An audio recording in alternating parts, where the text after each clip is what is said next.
We get close to the end and somebody scream out a "YO, bro, tell me why this nigga John's friend starts shooting for no reason," and bro is hitting nothing, like he just letting shit off like fireworks. Yo, bro, when I say my heart dropped to my ass, I'm like, yup, welp, we're dead. I know I've been MIA for 2 weeks. I promised weekly and I hear y'all. But I went and checked the watch time on the last video and, man, y'all had me shaking my head. Some of y'all are really convinced I'm just an AI, huh? Saying, I ain't never caught no hat, all that. Bro, these are third graders. They're learning more about King Von and Lil Jeff than their actual schoolwork. It's crazy how stupid the world got. I had a grown-ass man, I'm talking 35 years old. Man was here when the dinosaurs were roaming. Try to play a spelling game with me. His word was Skittles. You know how he spelled it? Z-I-T-T-L-E-Z. What? How? Anyway, join the community. We are the most unparasocial people on the planet. Also, this person didn't want to be known, but a special thanks to Unknown Man that created me a anime character that looks like me in real life, and for that we will be using it this video. If you want to send me any art you created of me, go to the Discord or hit me up on Twitter and I'll respond when I see it. I can't get into every detail, but what I'm about to break down for you, it's part of a bigger story, a story that's got layers. So buckle up, because this is just the beginning. So boom, I'm in like the 4th or 5th grade, right? And my friend, let's call him John, and please don't try to picture these people in your head, I swear you will get it wrong.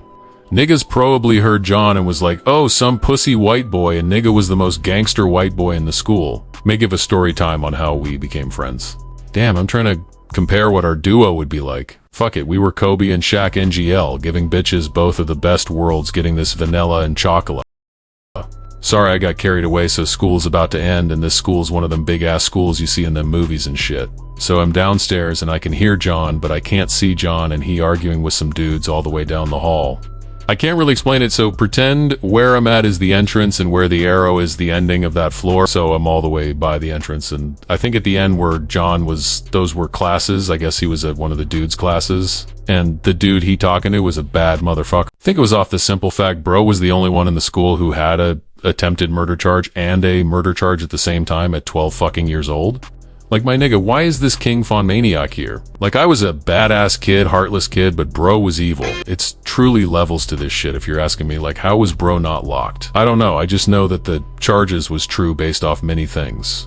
Like, imagine one nigga having all that power in that big-ass school. I'ma be real, he never bullied me, though. Always would get around me and be, like, mad cool explaining his gangster stories and shit, bring me food sometimes if he bought food. Bro was cool-ass shit. But I'ma be real, I already set boundaries in that school that nobody wouldn't play with me, and I was a bad motherfucker my damn self. But this story ain't about me. Now, you probably in your head, like you said, John was a bad motherfucker while he was on his ass, then, as I said, John being a white boy around mostly black, him being a white boy, they thought he was soft, they thought he was a bitch. They had many encounters before in fights, because like I said, John was the white boy you shouldn't sleep on, because he might sleep you for playing too much fucking games. I just forgot I never gave bro with one attempted body and one hat a name. You know what, I'm gonna just call him One Hat Man? One Hat Man felt his ego being crushed by John, and the fact he's a white boy is what basically started the beef, and if you say why he ain't try that shit with you, then for one, he knew that shit wasn't going work over here, and two, I think bro was, honestly, just racist, not going lie, and he didn't believe John was living like that. They traded words back and forth, disrespectful ass words. What? Fuck yo, dead people, etc. So, while all of this is going on, I can hear but can't see, so I'm moving down the hall now to see what's going on or where they at. And all I hear is, nigga, come to my block tonight and we can bang it out, since you really like that.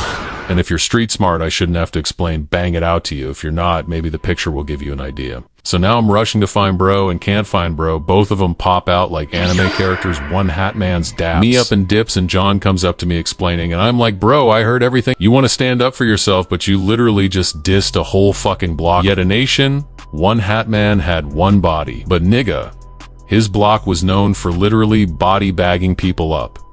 And they would end up on their mom's front door the same day. On some mafia shit, and I'm not being dramatic, I'm the dead ass. And what's funny is my hood too was known for that same shit, and I find out later on my block and One Hat Man block was connected. Maybe we'll give a story time soon on my block and how I became the man I am. So, I'm explaining to John, like, bro, I get you got this not back down spirit, but these niggas killers, nigga, you don't even drop 30 kills in Call of Duty within 12 minutes. You wanna go to they block and bang it out? So I straight up tell bro, nigga, I'm going with, and you have no utensils. Imagine going to somebody block to box and you end up getting put in a box for real. This story is going to teach you that not always being tough keep you safe, being humble do. And John is my main man's like me and bro's still cool today, so I'm like, nigga, if you possibly die, I'm going with to make sure you don't. If we both wind up, fuck it. You know what makes shit worse is my block was by where I was born. The school I was going to wasn't. Good thing this nigga brother had a car, so we had to drive like 3 to 4 hours and 3 to 4 hours back just to get the supplies. If you know, you know. It's like showing up to school. How the fuck you expect to do work if you ain't got utensils? And I learned my lesson asking people for shit, so that wasn't happening. Another story time for another day. I didn't even speak about this, so now we risking literally bringing these shits into another state and got stopped by police.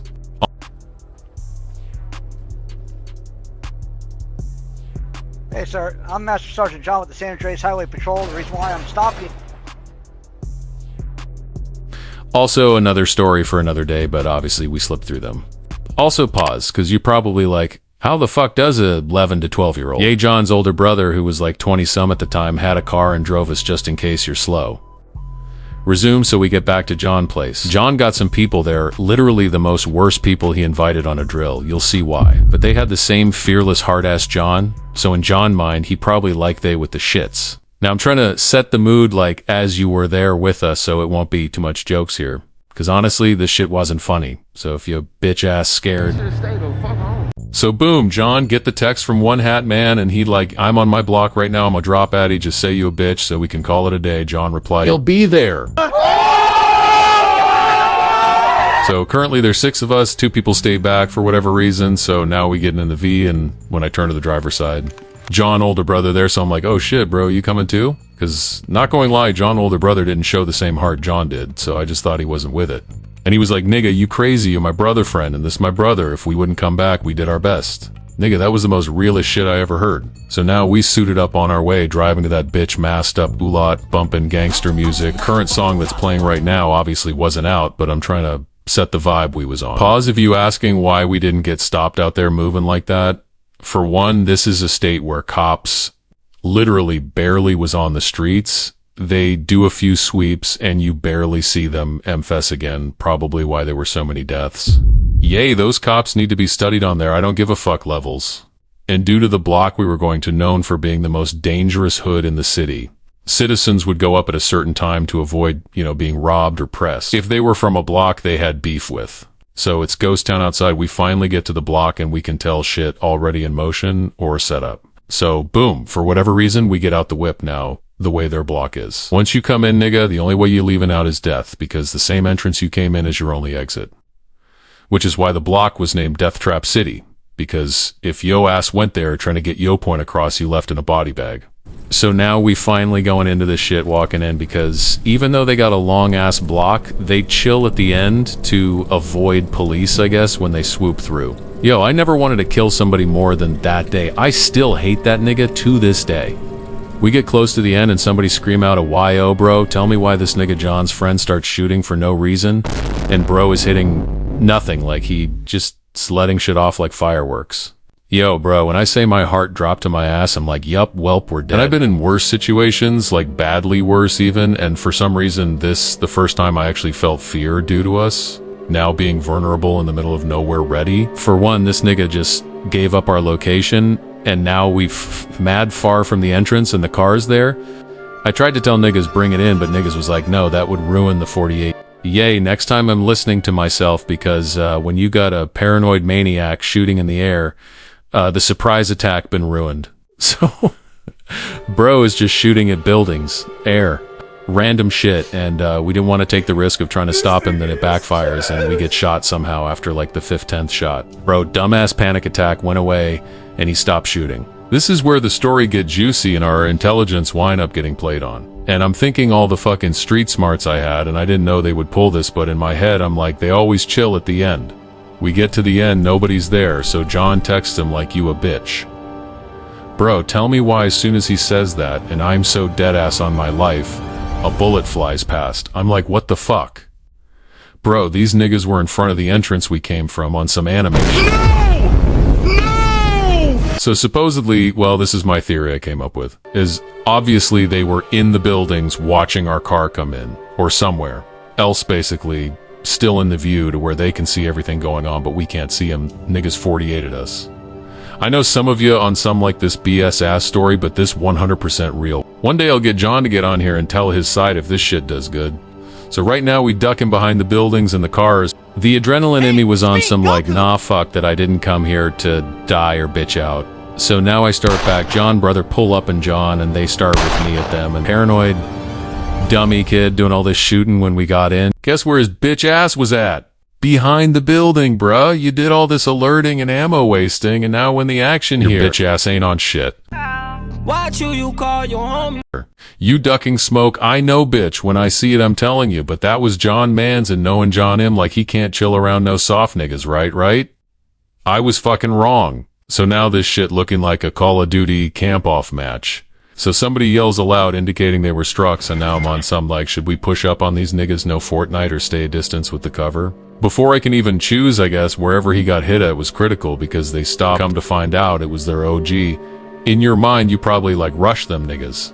Nah, this ain't Fortnite, nigga. We not clutching a 10v for best. We can do if quick enough is hit a few but then get killed at the same time. So it was pointless, so now they scramble. And one hat man looks at John from a distance and says, this isn't over. They get low, and with our hearts in our ass, thanks to dickhead John's friend as well, we rush to the car, but quietly and carefully while being alertive because, nigga, this shit called Deathtrap City, you gotta be ready for anything. Now, I'm on point, and I was right, because while we're getting in the car, a nigna come out, like, get off my block, pussy, and start letting that shit go, bro. That shit had to be some powerful shit when I say that shit sound like this. I am not being dramatic. So while we are getting away, one of the bullets teared through the window and almost hit John pussy-ass friend in his head. I know I'ma sound like an asshole, but God, I wish that shit hit him. Cause nigga, you almost got us killed twice, and you folded twice with yo bitch ass. Once we got back to John's place, we decided to hide the shit there since it was too risky to bring back to my shit. We also all laughed at this bitch nigga folding cause John, two friends who stayed back were still there, and we agreed you should. Just stay back with these niggas next time. I get a call and I can't say specifically who because he got charges of his own, currently free, that boy. If you asking why we never got caught for this situation, as I said, cops nonchalant level gotta be studied, I swear. 6 to 7 people can end up dead and they won't care till the 10th one. Yup, I was a badass kid and was literally living GTA in real life. I could save myself so much trouble listening to my parents. So the person who calls somehow knows about the situation. I'm currently on John's porch while taking this call, and bro's like, are you fucking crazy? My nigga Deathtrap linked with our hood and you shoot one of the OGs, which is your fucking cousin?